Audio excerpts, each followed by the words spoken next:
Ollie and I are going back home now. Oh, you got your haircut too, you little bugger. I just got one. We're going back home right now. Ollie's at ball practice this morning. It is a gloomy Sunday, but you know what? It's nice. There's any even birthday party yet. There's a little coffee place on the way to this place. Yeah, that's hot. Nice little town. This is called Brecksville. I don't know which direction it is from Macedonia, but it's not far away. So I thought I'd get our 3-year-olds done for you guys. Run through the 3-year-olds, where they're at, who we retained, who we may not retain, where they're going, what they're doing. Absolute Euphoria we're going to retain for a while. She might need a little rest at some point, but she's had a great season. And I think the biggest attribute for her is she's got a mark of 51, but she only has 3 wins. So, I mean, she's eligible to race anywhere, all the time, all winter, all spring. We should have a lot of fun with Absolute Euphoria as she starts to grow up. You know, this affiliate is only 3. So a lot of racing ahead from her.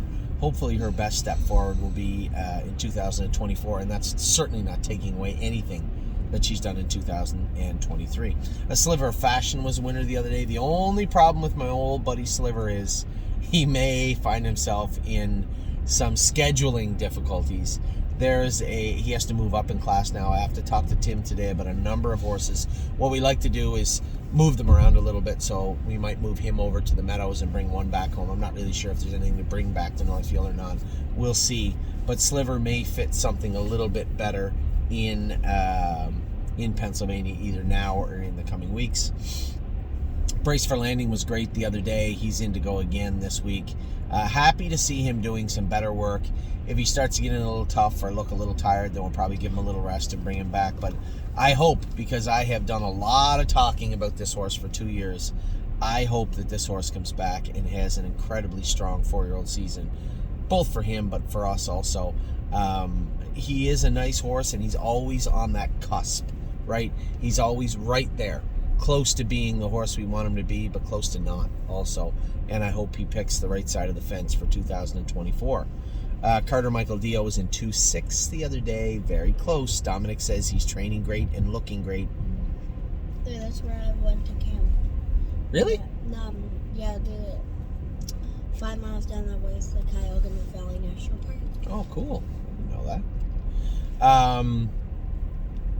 So Carter Michael Dio, very, very close. Cash Deals is in the sale on November 20th or something like that, 15th or 20th in Ohio.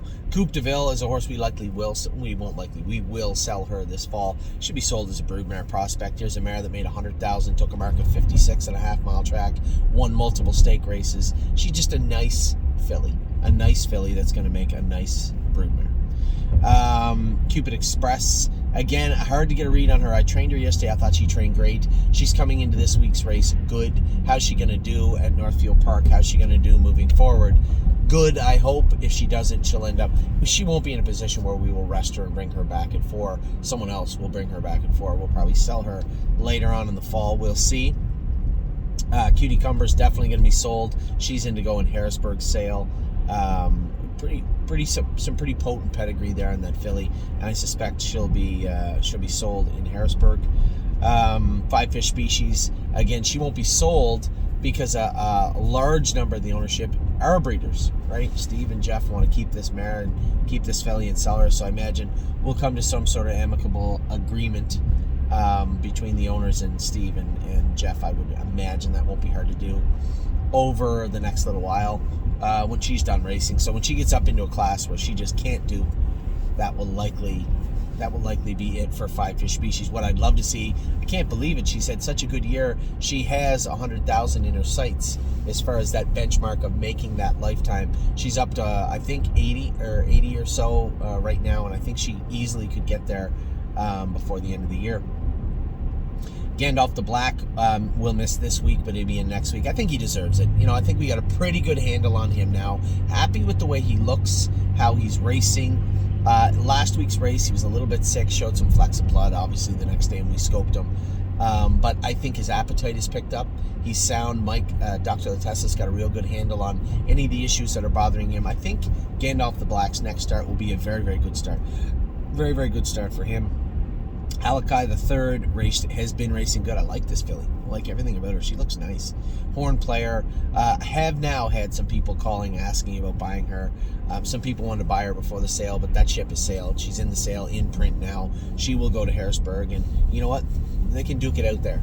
Happily watch them duke it out there with Horn player, but I know what she's worth, and I know what she should bring. I've talked about this extensively in a number of videos. If those 3 mares that are in to go in the Harrisburg sale don't bring what we want, we will not hesitate to bring them back home, get them in full ourselves, and sell them in Harrisburg next year, or sell them privately at some point through the year. But one way or another, we will get another. One way or another, we will get what we want for those mares.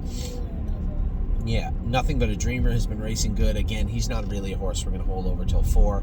You'll likely see him, I suspect, do well in this pop-up series final or the next leg or whatever it is. Then the Harvest Series starts. He should do well in the Harvest Series. We may even sell him before the final of the Harvest Series. Nice colt.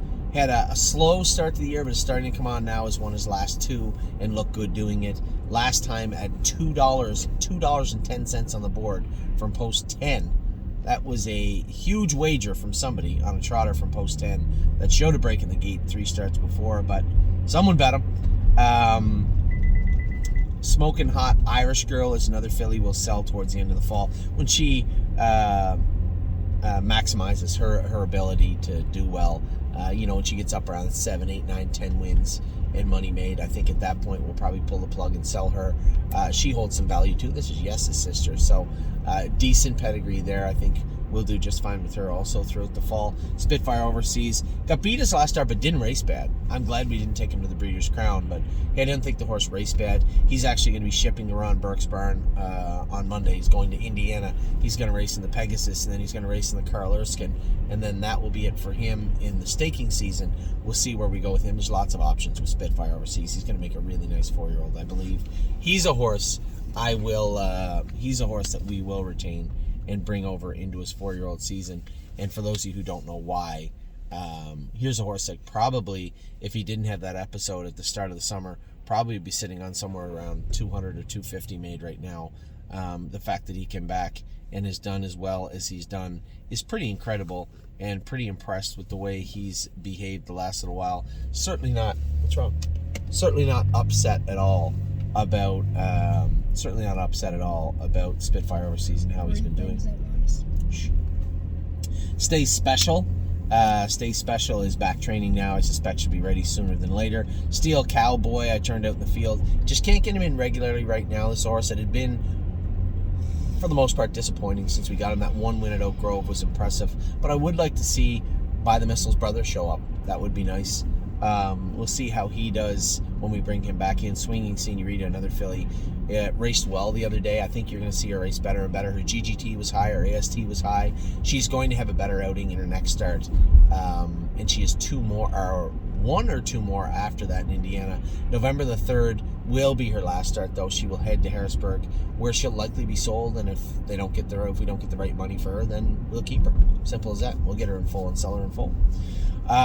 Tactical Mounds will race as a 4-year-old. She's just made it so difficult not to. She's been such a good horse, looked extremely dominant in an ultra impressive mile the other day, been one of our very best horses all year, and she is definitely a keeper. I know that we're going to race her at 4, and then at least 70% of the ownership is one little group that want a breeder, so I suspect there'll be a buyout coming for other owners shortly thereafter. But as a 4-year-old, she is going to race in North America for sure. Unique Style, probably not going to keep this guy throughout the fall. Going to race him a few more times, and maybe when we list some horses shortly thereafter, Harrisburg, we'll list this guy up for sale also. He's okay, just hasn't really done yet what we wanted him to do. Wallop has been a resounding success. I know he's 6-1, and I don't know what he'll do in the final on Tuesday, but as I said to Mark and Melissa Beckwith, his racing is far from, oh my God, we got to get rid of this guy. He's a nice colt. We have options to race him here or at the Meadows easily. Won't have a problem there.